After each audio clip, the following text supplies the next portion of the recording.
que se refiere esta sección es título cuarto, capítulo segundo, sección primera. Efectuarán pago de provisiones a más tardar el día 17, bla, bla, bla, bla, bla, y aquí está. Cuando los contribuyentes presten servicios profesionales a las personas morales, ¿qué está haciendo la contadora El Zapato? Está prestándole un servicio profesional ¿a quién? Se lo está prestando a la Casita del Saber S.A. La Casita del Saber es una persona moral.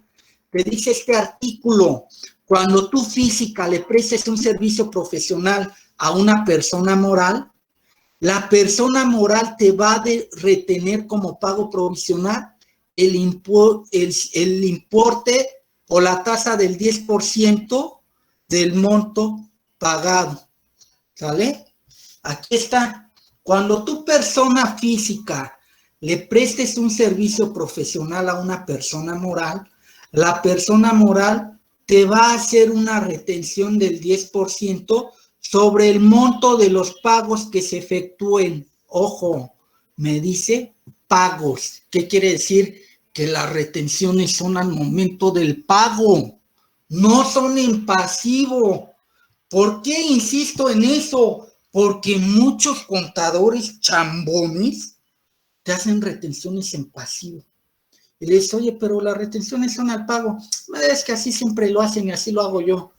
Pues sí, si todos lo hacen mal, ahí vas tú de chambón a hacerlo mal. Si todos se avientan al pozo, ahí vas a ir tú a tirarte al pozo. No. ¿Sale? Ahí están los fundamentos donde lo dice, para que el día de mañana aquí un chambón les diga, no, en pasivo le dicen, ¿y dónde dice eso? Que las retenciones son en pasivo. Y verán si les dan un fundamento. Sus razones son, es que así todos lo hacen. Pues sí, todos lo hacen mal porque no saben. ¿Vale? Entonces vamos a hacer estos mismos asientos, pero los vamos a hacer cuando yo pago los mismos servicios a una persona física. Y primero voy a hacer aquí el fiscal, es más, el cálculo fiscal. Dice, el pago de los honorarios fueron 30,000 pesos, más el IVA es el 16% de 30,000, déjenme pongo. Me choca que las cantidades no le pongan su comita y su punto y sus 2 ceritos, se los repruebo si no lo hacen así. Se ve mejor así, se lee mejor 30,000 pesos que poner esto así. Así ni se entiende la cantidad. Comita y punto y sus ceritos. Sale. El IVA es el 16%. Sale. ¿Cuánto pagaría? Bueno, si el servicio me lo hubiese prestado de moral a moral, esto es lo que yo le pago si fuera persona moral, que fue lo que hice con el despacho. Pero como el servicio se lo voy a pagar a una persona física, ¿qué te dice la ley del IVA en su artículo 1A y 3 del reglamento? Hazle una retención de IVA. Esa retención de IVA van a ser las 2/3 partes sobre el IVA. Punto 6666. ¿Por qué punto 6666? Porque si son 2/3 partes, divides 2 entre 3 y ahí está. Entonces, 4,800 por las 2/3 partes. Aquí te lo está diciendo. La ley del IVA te dice, cuando tu persona moral reciba servicios independientes o arrendamiento, tienes que retener impuesto. ¿Qué cantidad vas a retener? Te dice que van a ser las 2/3 partes cuando se pague. Y esas 2/3 partes aplican en estos supuestos, que es honorarios y arrendamiento. Sale, ahí están. ¿Y qué te dice el artículo 106 de renta? Que cuando tu moral reciba servicios profesionales de una física, la persona moral te va a retener el 10% sobre el monto del pago efectuado, sobre la contraprestación, retención de ISR por honorarios, que son servicios profesionales. Aquí sí es importante aclarar qué tipo de retención, porque si no, cuando presentes tu declaración y pagues, si nada más le pones retención de ISR, te van a decir, sí, pero ¿qué retenciones me vas a pagar? Porque hay retenciones de ISR por salarios, porque hay retenciones de ISR por arrendamiento, porque hay retención de ISR por dividendos, porque hay retención de ISR por premios. ¿Sí me explico? ¿Cuánto es la retención? Te dice que es el 10% sobre la contraprestación, sobre los 30,000 sin el IVA, porque si lo haces con todo IVA, duplicas la retención. Y entonces, lo que yo pago, o lo que yo le pagaría, pero a una persona física, no serían 34,800, serían los 34,800 menos el impuesto que le retuve, ¿sale? Y entonces todo esto se registra en un asiento contable. Y aclaro, son las mismas retenciones tanto para honorarios como para arrendamiento, siempre y cuando yo moral le pague a una persona física.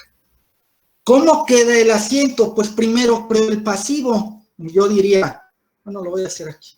Cargo a gastos de venta y cargo a gastos de administración. ¿Sale? ¿Cuánto se va a ir a los gastos? Me dice que de los 30,000 el 65% es gasto de administración. Ah, bueno, entonces serían 30,000 por el 65. ¿Sale? 19,500. Y la diferencia, que sería el otro 35%, sería gastos de venta, que serían los 30,000 por el 35%. Y la suma de estos dos, ahí están los 30,000 en gasto. ¿Cómo se llama el IVA cuando gasto? Se llama IVA acreditable no pagado. Oye, pero lo pagas, sí, pero primero vas a crear el pasivo. El IVA de los 30,000 son 4,800, ¿sí? Y abonas a los acreedores, ¿sí? ¿Cuánto? 34,800. No va a faltar, muchachos, el contador atarantado, chambón, ese es el pasivo de los honorarios de persona física. Que te diga, oye, pero te faltaron las retenciones. Ustedes le dicen, sí, pero las retenciones no van en pasivo. Las retenciones son al momento del pago. Pero dice la misma ley. Al momento del pago retienes el 10%. Y las 2/3 partes que vas a retener de ISR son al momento del pago. O sea, que las retenciones no van en pasivo, van al pago, porque muchos contadores hacen retenciones en pasivo. Cuando yo era auditor, todo eso les echaba abajo por burros. Sale, ahí está el pasivo. Sin embargo, dice que lo pago. Ah, si lo estoy pagando, hago mi siguiente asiento. ¿A quién le pago? A los acreedores. ¿Cuánto le pago a los acreedores? 34,800. Como yo ya estoy pagando, pago todo, me acredito el IVA. Cargo a IVA acreditable pagado y abono a IVA acreditable no pagado. ¿Sale? Y no van a ser 1,600, no van a ser 4,800 como acá. Y ahorita voy a explicar por qué. Fundamento artículo 5, fracción cuarta de la ley del IVA. Que muchos contadores igual dicen, ya pagué todo, me acredito todo. ¿Sí? Naranjas, ¿dónde dice eso? ¿Sale? Ahora sí, como yo ya estoy pagando, aplico las retenciones, abono impuestos por pagar. ¿Por qué voy a abonar impuestos por pagar? Porque estoy haciendo retenciones de IVA y porque estoy haciendo retenciones de ISR por servicios profesionales. Y la diferencia a bancos, aclaro, estas dos son subcuentas, no son cuentas de mayor. Las puse para que vieran de dónde salen esos impuestos por pagar. Son subcuentas, no son cuentas de mayor. ¿Sale? Ahí va. ¿Cuánto terminé pagándole? 28,600.32. ¿Cuánto le retuve de IVA? De IVA retuvimos 3,199.68. ¿Cuánto retuvimos de ISR? de ISR retuvimos 3,000 pesos. ¿Cuánto es el impuesto que le debo de pagar a Hacienda? Pues las 2 retenciones, porque es dinero de un tercero, no me pertenecen a mí. Esto lo están viendo en fiscal, muchachos, ¿eh? Nada más les menciono estos artículos para que vean dónde dice lo que estamos haciendo, pero yo no doy fiscal, porque si les da fiscal, la neta les daría fiscal como se debe dar fiscal, no a rajatabla. Alumno la ley, lee los alumnos y lee sin entender. No, vale, ahí está. Y la pregunta es, el IVA, si yo pago todo, en teoría, me debería de acreditar todo el IVA. 4,800, pero ¿qué creen? No. Únicamente me voy a poder acreditar una tercera parte, es decir, los 4,800 menos la retención. Me voy a poder acreditar 1,600.32. La pregunta sería de alguien, oye, ¿y por qué no me acredito los 4,800? Sí te los vas a acreditar, pero ahorita nada más te puedes acreditar 1,600. Los otros 4,800, los otros 3,199 te los vas a acreditar hasta febrero, porque el artículo 5 te dice, cuando tú hables de una operación y en esta operación exista una retención del IVA, no te puedes acreditar el total del IVA. Te vas a acreditar únicamente la diferencia entre el IVA acreditable y la retención. La diferencia te la vas a acreditar el mes inmediato siguiente cuando la retención haya sido pagada. ¿Dónde lo dice? Te lo dice aquí. Este es el reglamento. Te lo dice el artículo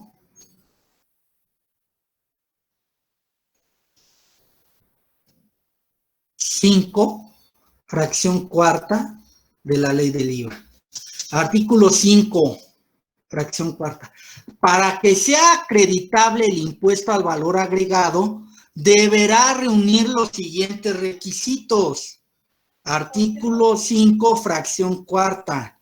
Que tratándose del impuesto al valor agregado trasladado que hubiese sido retenido conforme al artículo 1A, el inciso A de esta ley, dicha retención se entere en los términos y plazos establecidos en la misma.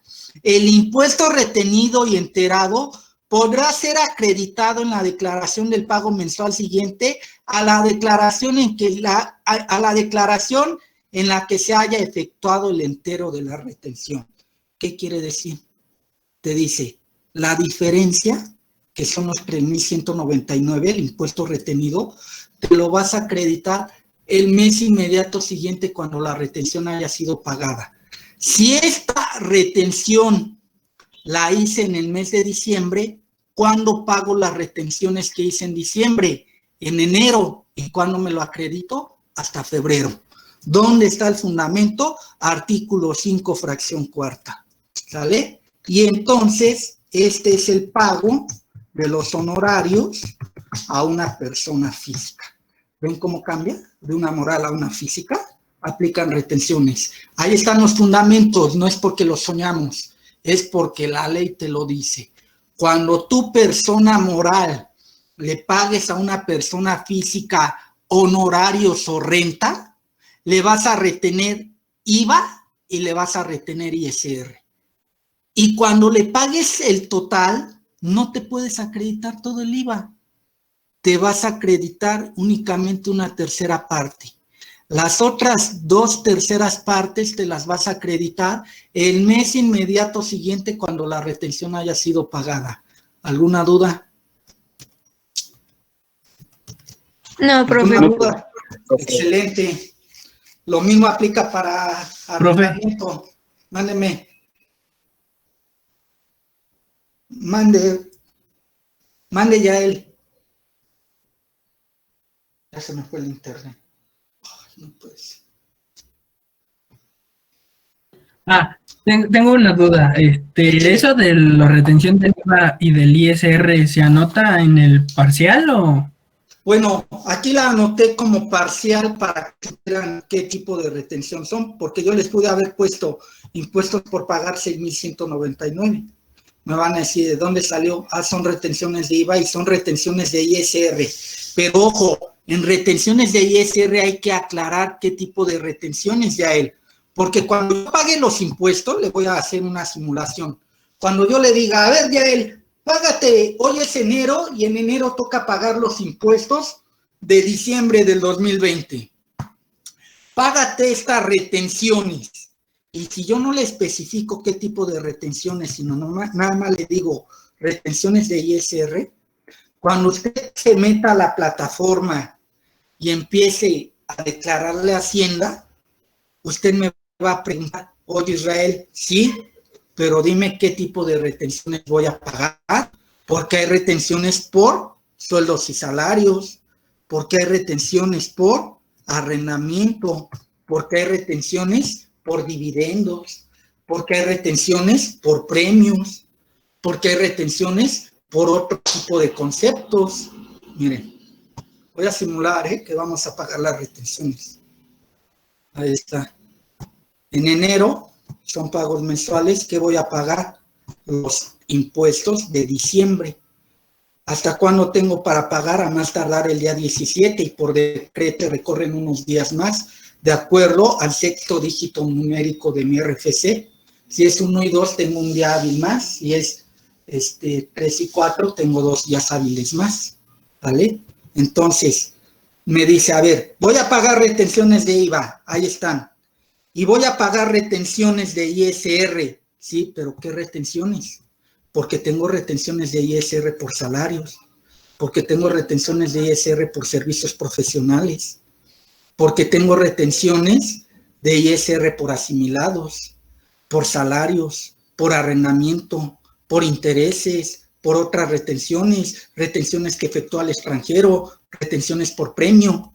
¿Qué retención de ISR voy a pagar? Ah, pues esta fue una retención por servicios profesionales. Entonces, ya le digo aquí, voy a pagar retenciones de IVA y voy a pagar retenciones de servicios profesionales, porque si no lo hago así, pues voy a pagarme los impuestos.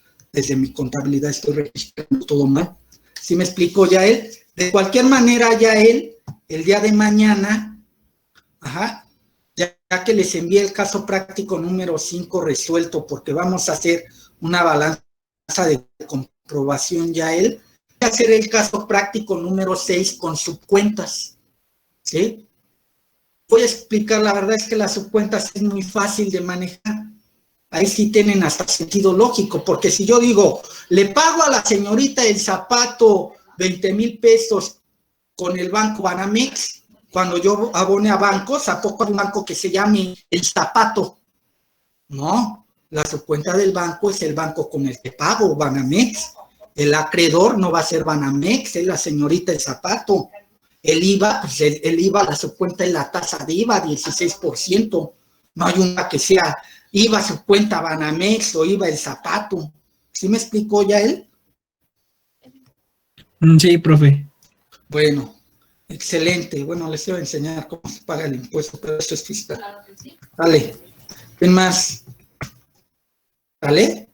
Este mismo asiento que hice aquí es el mismo asiento que van a aplicar aquí. También aplican retenciones. Al licenciado aquí les voy, le pagan un servicio profesional por comisiones en venta. La pregunta sería, ¿por qué no me dice cuánto va a ir a cada departamento? Porque si las comisiones son por ventas, ¿a qué departamento pertenece? A ventas. Todo se va a gasto de venta. Por ejemplo, aquí, en la renta, cuando yo le pagué la renta a la casita, de moral a moral no hay retención. Pero cuando yo la casita le pago a Juan Pérez es una persona física. ¿Y qué te dice la ley? Las retenciones de IVA, ¿sí? Ese es el artículo 5, es el 1A. El 5 es el acreditamiento, ¿sí? Las retenciones de IVA, te dice el artículo 1A.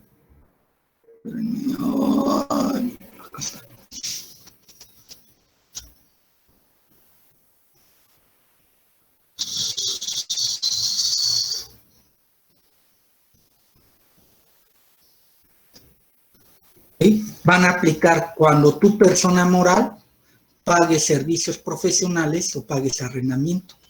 ¿Qué retención vas a aplicar? Vas a aplicar una retención de IVA de las 2/3 partes en estos supuestos, porque cuando son fletes, ya no son 2/3 partes, es 4%. ¿Cuánto vas a aplicar de retención de IVA en servicios profesionales? 10%. Y en arrendamiento, igual el 10%.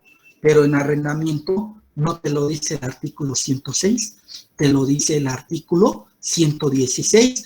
¿Por qué el artículo 116? Porque el artículo 116 pertenece al título cuarto, capítulo tercero. ¿Vale? Aquí te dice. El 116 te dice, cuando los ingresos a que se refiere este capítulo se refiere al uso o goce temporal de bienes inmuebles, no de bienes muebles. ¿Sí? Aquí está. Cuando los ingresos que obtengan en este capítulo los paguen las personas morales, estas van a efectuar un 10% de retención. Y ese 10% de retención va a ser ¿cuándo? Al momento del pago. Por eso les decía aquí, las retenciones no van aquí en el pasivo, van al momento del pago, porque muchos contadores hacen en el pasivo. Y les dice, oye, ¿cuál es el fundamento? ¿Por qué lo haces en pasivo? No sé, es que todos así lo hacen, oye, por favor. Esa no es una respuesta de alguien que estudió contabilidad en la Boca 5. ¿Sale? Eso déjenselo a otros, pero ustedes no. Por eso, ahorita no me dio tiempo, a mí me gustan más las clases presenciales. Por eso me capto de que mis alumnos, y ustedes son mis alumnos, salvo esta vez creo que va a ser la excepción, son los mejores, ¿eh? Mis alumnos llegan a corregir a maestros hasta de la superior, a ese grado, porque saben dónde dice. No lo hacen un copy y pega de un libro. Y oye, ¿por qué? Pues no sé, así decía el libro, o así dice la revista, o así me dijeron que se hacía. No naranjas. ¿Por qué? Porque la ley dice en tal artículo y en tal fracción. ¿Cómo la ves? ¿Vale? ¿Dudas? A mí no se vale que me den esas respuestas, ¿eh? Porque en sexto me los vuelvo a encontrar. En sexto hay una materia que nadie da, nada más le imparto yo a todos los contadores. Y ahí sí me los agarro, pero bonito, ¿eh? Si no saben fiscal, los regaño. Si no saben derecho laboral, los regaño. Si no saben derecho mercantil, los regaño. Si no saben seguro social, los regaño. Si no saben nómina, los regaño. Si no saben finanzas, los regaño. Y si no saben conta 1, 2, 3 y contabilidades especiales,